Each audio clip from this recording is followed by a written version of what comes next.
بھی نہیں جاتا. مجھے آج سے کوئی 28-30 برس پہلے ایک اٹیلین فلم کمپنی یہاں آئی تھی شوٹنگ کرنے کے لیے، اور وہ ہم بہاولپور میں شوٹنگ کر رہے تھے. میں ان کے ساتھ تھا انٹرپریسر کے طور پہ ترجمان، کیونکہ وہ اٹیلین بولتے تھے، یہاں بول ہی نہیں جانتا تھا، میں ترجمہ کر کے ساتھ ساتھ بتایا. انہوں نے بھاگتے ہوئے اونٹوں کے پاؤں کے کلوز اپ شاٹس لینے تھے، زمین کھود کے کیمرہ اندر رکھا تھا، اونٹ تیزی سے بھاگتے، ڈاکو کو لے کے سامان بھاگا تھا، پیچھے سرکار کے اونٹ لگے ہوئے تھے. اونٹوں کی دوڑ بڑی خوبصورتی تھی. تو وہاں بہت سے لوگ دیکھنے کے لیے تماشا آ جاتے تھے. تو میرے جو ڈائریکٹر تھے سینئر داندی، وہ ہمیشہ مجھے کہتے رہتے تھے کہ پروفیسر میں guarda una cosa, io bisogno un فقیر. مجھے ایک فقیر کی ضرورت ہے، مجھے ایسا مل جائے جو بڑی لٹیں چھوڑی ہوئی ہو، مندرے پہنے.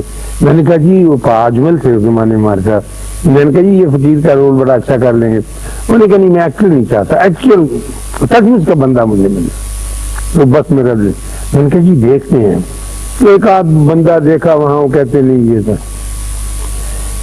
تیسرے دن جب ہم یہ شاٹ لے رہے تھے اونٹوں کے بھاگنے کا، تو وہاں ایک شوٹنگ دیکھنے کے لیے ایک ملنگ سا بندہ، لمبے قد کا، 6 فٹ 1 انچ لمبے، اس کے بعد ہاتھوں میں انگوٹھیاں 18 من کے بے شمار، آنکھیں اس کی پیلی، ناک اس کی ہاک کی طرح سے، جیسے آکیولائن نوز جیسے کہتے ہیں. تو وہ جناب آگے کھڑا ہو گیا شوٹنگ دیکھنے. میں نے کہا سینئر داندی گواردا ان کو یہ نہیں کو میں جلدی آئے، بھاگ کے آئے. میں نے ایک بندہ پکڑا ہے آپ کے لیے. جب انہوں نے دیکھا تو چیخ ماری خوشی کی اور اس کو جا کے جپی ڈالی. کہتا یہی تو میرا منتھا مقصود تھا، اسی آدمی کی تلاش میں پھرتا تھا. تو وہاں یہ کیسے مل گیا؟ میں نے کہا جی خود ہی آ گیا. کہنے لگے اس کو کہہ دو جلدی سے کہ 4 روز کے بعد ہم تیری شوٹنگ کریں گے، اور اس کا رول اس کو سمجھا دو کہ یہ ڈاکوؤں کا ایک سرگنا ہے، اور باقی 8-10 دن ہم یہاں کریں گے، باقی کی یورپ میں کریں گے. تو میں نے اس سے کہا کہ کہنا پاجی میں نے تو بولی نہیں آتی بلادی. میں کہا تو پرواہ نہ کر، میرے ساتھ یہاں سے بندہ جائے گا، شوٹنگ وہاں کروائے گا، وہاں سے ہوٹل میں رکھیں گے، سب ایشو عشرت کے ساتھ. انہوں نے کہا لو جی کمال ہوگی، اللہ نے سن لی میری فقیر کی. چلا گیا. 4 دن کے ساتھ پیارے بچے اس کے ساتھ طے تھا کہ وہ شوٹنگ کے لیے آئے گا. ہم وہاں پر کام کر رہے ہیں. ایک گھوڑے کی ایک فائٹ کا سین تھا، سنگل تھا. تو میں نے دیکھا کہ وہاں ایک عجیب و غریب آدمی تھا کہ کھڑا کہ پاجی السلام علیکم. میں نے کہا وعلیکم السلام، اور میں اپنے کام میں مصروف تھا. تو پھر اس نے کہا جی کہ میں آ گیا جی. میں نے خواتین و حضرات، وہ فقیر لمبے بالوں والا کرو کٹ کروا کے، فوجیوں والی حجامت نہیں ہوتی، بشرٹ پہن کے، لندے سے جینز خرید کے، سارے منٹے اتار کے، ساری مندریاں اتار کے، ایک ہاتھ میں سگریٹ پکڑے ہوئے نوجوان لونڈا بن کے آ گیا. کہنے لگا میں تیرا بیڑا غرق ہو جائے، یہ تو نے کیا؟ اس نے کہا جی شوٹنگ کرنی تھی.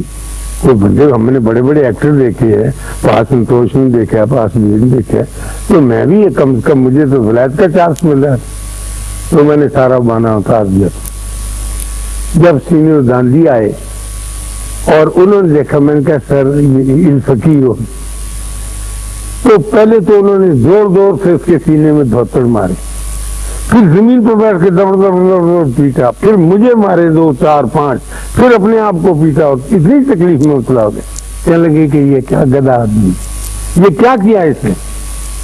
تو خواتین و حضرات، ہم اس طرح سے کرتے ہیں کہ اپنے آپ کو پاک صاف کرنے کے لیے اس فقیر کی طرح سے ہم ایک ہر وقت یہی کوشش کرتے رہتے ہیں کہ ہم اچھے ہو جائیں، نیک ہو جائیں، پاک ہو جائیں، پھر اللہ کی طرف چلیں گے. ابھی تو ہم نیک ہی نہیں ہوئے. اکثر ایسے ہی ہوتا ہے نا، بندہ سوچتا رہتا ہے کہ جی میں بس کل سے نماز شروع کروں گا، پھر میں صبح اٹھا کروں گا، پھر میں سیر پہ جاؤں گا، پھر میں اپنے اللہ سے ملوں گا. اللہ سے ملنے کے لیے اللہ سے ہی ملنا ہے، اور جس طرح کی آپ ہیں اسی طرح کا ملنا ہے، اور اسی طرح کے بندے کو اللہ نے پیار کرنا ہے، اور اسی طرح کے بندے کو ٹھیک کرنا ہے.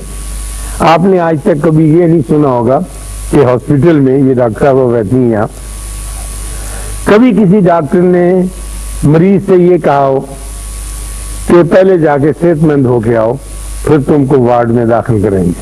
ایسے تو کبھی نہیں پتا نا. اگر صحت مند ہو کے اس نے آنا ہے تو پھر وارڈ میں داخل ہونے کی کوئی ضرورت نہیں رہ جاتی. تو آپ نے ایسے ہی آنا ہے.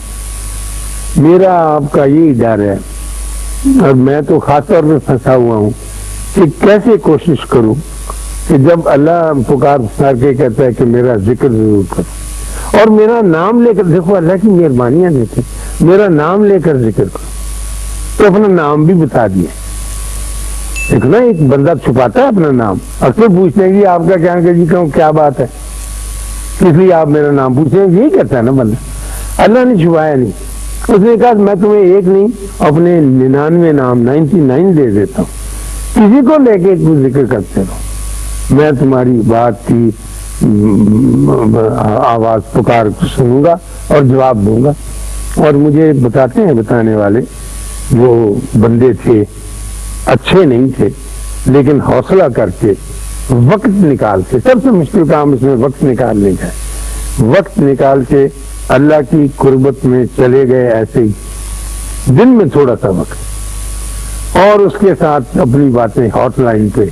موبائل تو آج کل ہی چلا ہے, اللہ والا موبائل تو بڑی دیر سے چل رہا ہے کہ جی یہ تکالیف ہے اور یہ خوشی ہے. تو پھر وہاں سے جو پیغام احکام ملتے رہے وہ بہت اونچے مدارج طے کر گئے, ان کی چہروں پہ آسانیاں آ گئی, ان کی زندگیوں میں, ان کی روحوں میں بہت بہت کچھ فائدے اٹھائے. تو میں آپ سے یہ عرض کرنے کے لیے آیا تھا, وہ میں چاہتا تھا کہ میں ضرور بتاؤں آپ کو کہ آپ کے جو ارکان ہیں اسلام ان کو تو پورا کرنا ہی ہے, کیونکہ دائرے کے اندر داخل ہونے کے لیے وہ تو کنڈی ہے جو ہم کھول کے جاتے ہیں. پھر اندر جا کے جو اللہ ہے ہمارا, اب اس کے ساتھ بھی کرنی بات.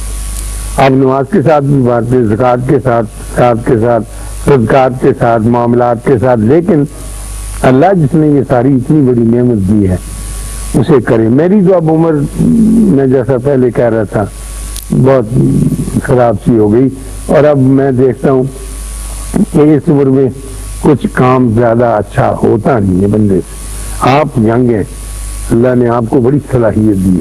میں نے تو مجھ سے تو پوچھیں, میں نے پچھلے 10 سال میں سوائے بوڑھے ہونے سے اور کوئی کام ہی نہیں کیا, تو اس سے تو کچھ نہیں ہوتا. جب بھی کام کرنا ہوتا ہے یہی نہیں ہو سکا. تو آپ کو اللہ نے صلاحیت دی ہے, اور میں یہ چاہوں گا تاکہ آپ کو ایک عروج پہ چڑھتے ہوئے دیکھ کر میں بھی آپ سے کچھ دان دکشنا, کچھ خیرات لے کر آگے جاؤں, کیونکہ آپ کے پاس یہ خزانے ملنے والے ہیں, آپ کے چہرے بتا رہے ہیں. اللہ آپ کو آسانیاں عطا فرمائے اور آسانیاں تقسیم کرنے کا شرف عطا فرمائے. اللہ